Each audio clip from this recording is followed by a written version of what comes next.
میرا نام سکینہ ہے. میری عمر ابھی 32 سال ہے اور یہ کہانی تقریباً 3 سال پہلے شروع ہوئی تھی. میں ایک شادی شدہ عورت ہوں اور ایک چھوٹی معصوم بچی کی ماں ہوں. میرا شوہر دبئی میں کام کرتا تھا اور سال میں بس 20 دن کی چھٹی پر ہمارے پاس آتا تھا. زندگی عام سی چل رہی تھی، لیکن اس معمول میں اکثر تنہائی کا احساس ہوتا تھا. گھر کی 4 دیواری، بچے کی ذمہ داریاں اور شوہر کی غیر موجودگی، یہ سب کبھی کبھار میرے لیے بوجھ بن جاتے تھے. میرا شوہر بہت اچھا انسان تھا.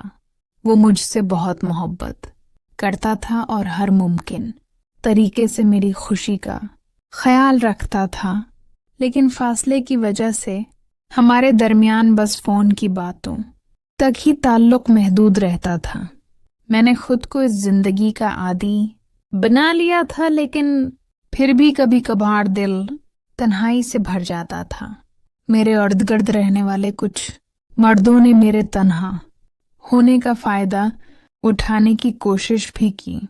کبھی کسی نے میری مدد کا بہانہ کر کے قریب آنے کی کوشش کی، تو کبھی کسی نے بڑے ارادے سے میری طرف دیکھا، لیکن میں نے ہمیشہ ایسے لوگوں سے دور رہنے کی کوشش کی، کیونکہ میرے لیے میری عزت اور میرے شوہر کی محبت سب سے بڑی تھی. پھر ایک دن میری زندگی میں ہادی آیا.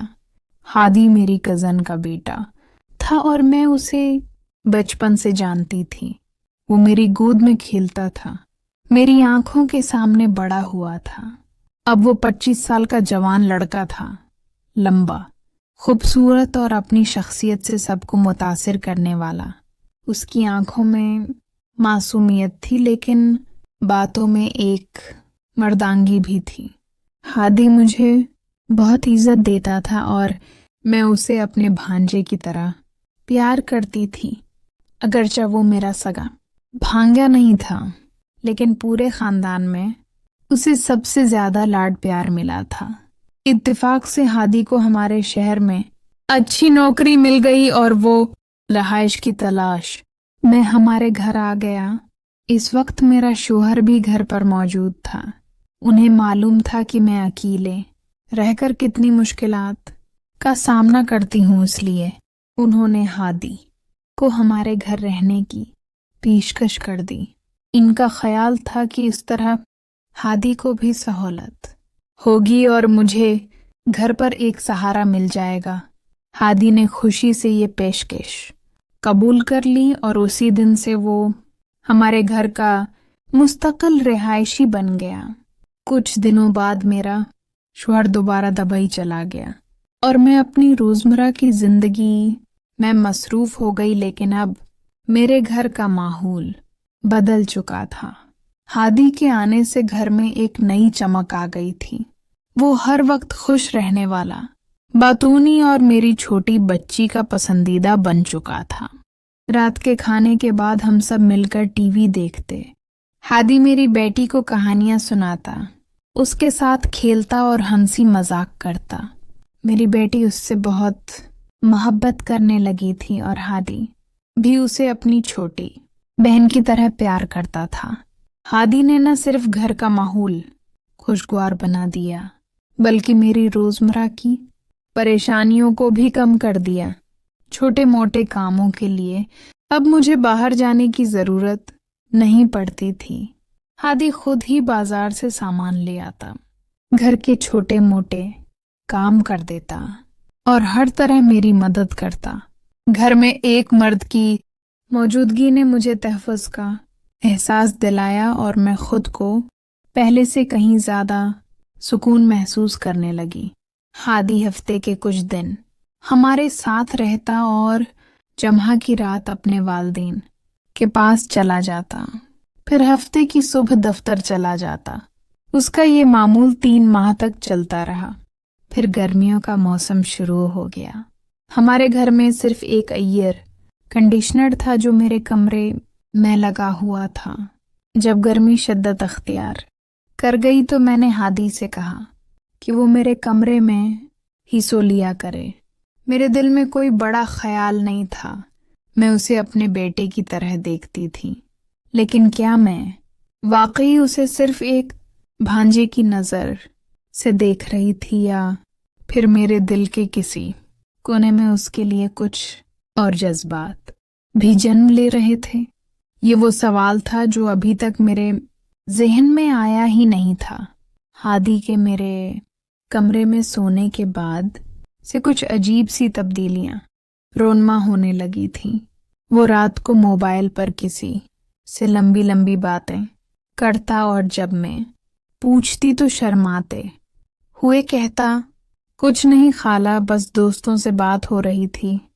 ایک دن میں نے اس کے چہرے پر ایک عجیب سی مسکراہٹ دیکھی۔ جب میں نے مزید پوچھا تو اس نے اعتراف کیا، خالہ، میں نے ایک لڑکی سے بات چیت شروع کر دی ہے، وہ میرے دفتر میں کام کرتی ہے، اس کا نام ماریا ہے۔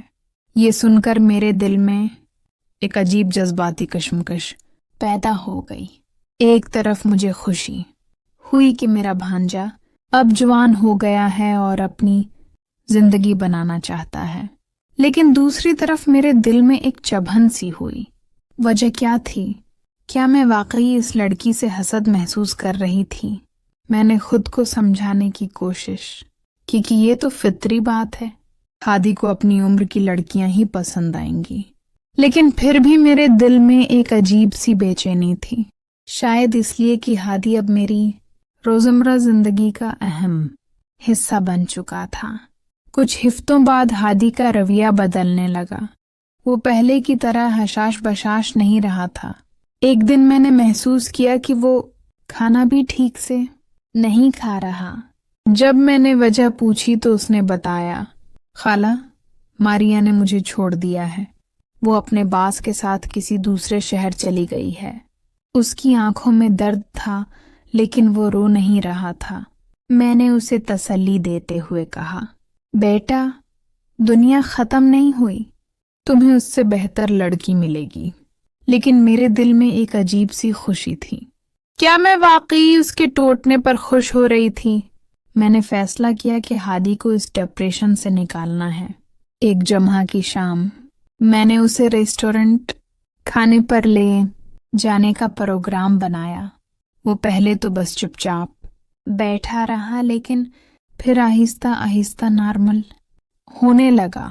گھر واپس آ کر میں نے اس کے موبائل سے ماریا کی تمام تصویریں ڈیلیٹ کروا دیں اور کہا، اب سے تمہاری گرل فرینڈ نہیں بلکہ دوست بنو گی، اور ایک شرط ہے، اب مجھے خالہ یا آنٹی نہیں کہو گے بلکہ سکینہ کہہ کر پکارو گے۔ ہادی نے حیرت سے کہا، لیکن خالہ، میں نے مسکرا کر کہا، تم اب جوان ہو چکے ہو اور میں تمہاری دوست بننا چاہتی ہوں۔ اس رات کے بعد ہمارے تعلقات میں ایک نیا جوش آ گیا۔ ہادی میرے ساتھ زیادہ کھل کر بات کرنے لگا۔ ایک دن جب میں نے اس سے پوچھا، کیا تمہیں اب بھی ماریا یاد آتی ہے؟ تو اس کا جواب تھا، اب جب تم میرے ساتھ ہو تو مجھے کسی اور کی ضرورت نہیں۔ یہ سن کر میرے دل کی دھڑکن تیز ہو گئی۔ کیا یہ صرف ایک بھانجے کی محبت تھی یا کچھ اور؟ میں نے اس کی آنکھوں میں دیکھا تو وہاں ایک نئی چمک تھی۔ شاید وہ بھی اسی کشمکش میں تھا جو میں محسوس کر رہی تھی۔ ایک رات جب ہم دونوں ٹی وی دیکھ رہے تھے تو ہادی نے اچانک میرا ہاتھ پکڑ لیا۔ میں حیرت سے اس کی طرف دیکھ رہی تھی تو اس نے کہا، سکینہ، مگر وہ اپنی بات مکمل نہ کر سکا۔ اس کی آنکھوں میں جو کچھ تھا وہ الفاظ سے زیادہ واضح تھا۔ ہادی کے ہاتھ نے میرے ہاتھ کو چھوا تو میں نے ایسا محسوس کیا جیسے بجلی کا جھٹکا لگ گیا ہو۔ اس کی انگلیاں میرے ہاتھ میں لرز رہی تھیں۔ میں نے اس کی طرف دیکھا تو اس کی آنکھوں میں ایک ایسی بے چینی تھی جیسے وہ کچھ کہنا چاہ رہا ہو مگر الفاظ اس کے گلے میں اٹک گئے ہوں۔ کیا بات ہے ہادی؟ میں نے نرمی سے پوچھا۔ وہ کچھ دیر خاموش رہا، پھر اچانک بولا، سکینہ، میں تم سے… وہ جملہ ادھورا چھوڑ گیا۔ اس کا چہرہ سرخ ہو گیا تھا۔ میں نے اس کی پریشانی کو سمجھتے ہوئے کہا، تم مجھ سے کچھ کہنا چاہتے ہو؟ بے خوف ہو کر کہو۔ ہادی نے گہری سانس لی۔ میں تم سے محبت کرتا ہوں، سکینہ والی، خالہ والی نہیں، ایک مرد کی محبت۔ یہ الفاظ سن کر میری سانس رک گئی، دل تیز دھڑکنے لگا۔ سالوں کی خاموش خواہش، وہ جذبات جو میں نے ہمیشہ دبا کر رکھے تھے، وہ اچانک سطح پر آ گئے تھے۔ میں نے کہا، لیکن ہادی، ہماری عمریں، تمہارا مستقبل۔ ہادی نے میری بات کاٹتے ہوئے کہا، عمر صرف ایک نمبر ہے سکینہ، میرا مستقبل تمہارے ساتھ ہے۔ اس رات ہم نے بہت سی باتیں کی۔ ہادی نے بتایا کہ وہ سالوں سے مجھ سے محبت کرتا آیا ہے، مگر خالہ اور بھانجے کے رشتے کی وجہ سے چپ رہا۔ اس نے اعتراف کیا کہ ماریا سے تعلق صرف اس لیے بنایا تھا تاکہ اپنے جذبات کو قابو میں رکھ سکے۔ میں نے کہا، لیکن تم جانتے ہو ہادی میرا شوہر ہے۔ ہادی نے میرا ہاتھ پکڑ لیا۔ میں جانتا ہوں سکینہ، لیکن کیا تم واقعی خوش ہو؟ کیا تم اپنی باقی زندگی اسی طرح تنہا گزارو گی؟ یہ الفاظ میرے دل میں اتر گئے۔ میں نے کبھی اپنے شوہر کے ساتھ بے وفائی کا تصور بھی نہیں کیا تھا، لیکن کیا یہ واقعی بے وفائی تھی جب میرا شوہر خود سالوں سے میری زندگی میں موجود ہی نہیں تھا؟ کئی دن تک میں شدید ذہنی کشمکش میں مبتلا رہی۔ ایک طرف میری بیٹی تھی، میری ذمہ داریاں تھیں، معاشرے کا خوف تھا، دوسری طرف ہادی کی محبت تھی جو میرے لیے ایک نئی زندگی